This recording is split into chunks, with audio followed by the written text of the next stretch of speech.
And when I say that, that means that you don't neglect everything else. You don't devote all of your time to reading the Word and prayer and so on, and then neglect all your other responsibilities.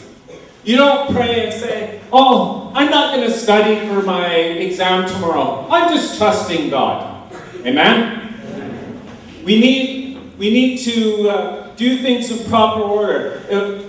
I know I've heard stories of pastors and ministry leaders who go out and do their ministry and leave their family without any food and things like that. And I heard a story about this man who kept going out and doing ministry, and his wife would say, what should we eat? What should we eat? And he said, oh, God will provide. God will provide.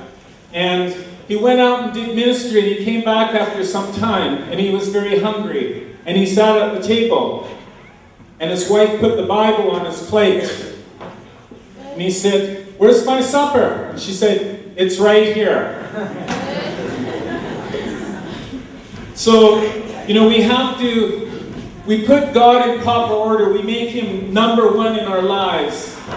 But we can't neglect our other duties. We can't neglect our other responsibilities. God gave each one of us a brain, and we must use it. We can't be so spiritually minded that we're no earthly good. Amen? Of course, you can't be so earthly minded that you're not spiritually good either. But we can look at others. We can look around at others and we can think maybe we've got it all together. But once we put our minds to it, we're committed because in our lives there's a testing that will come. For each and every one of us, as born-again believers, we will be tested in our faith. We will be tested in where we're at with our faith. It's not an easy walk being a believer, amen? Amen? So many things will come our way. And there's an account that I'm going to share with you out of the book of Luke, out of chapter 22 and verses 54 to 62. So that's the Gospel of Luke, chapter 22, verses 54 to 62.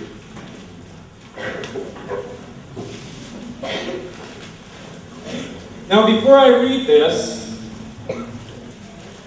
happens just after that the disciples were with Jesus in the Garden of Gethsemane.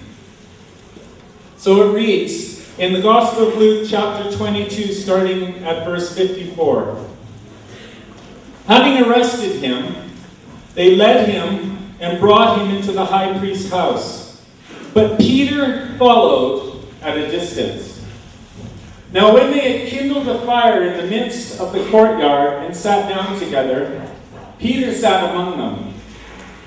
And a certain servant girl, seeing him as he sat by the fire, looked intently at him and said, this man was also with him.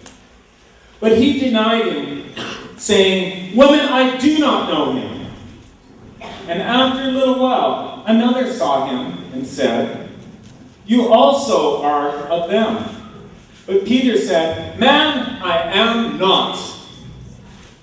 Then after about an hour had passed, another confidently affirmed, saying, surely this fellow was also with him, for he is a Galilean. But Peter said, man, I do not know what you are saying.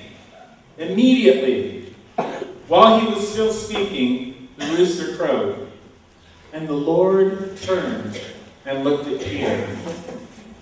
And Peter remembered the word of the Lord, how he had said to him, before the rooster crows, you will deny me 3 times.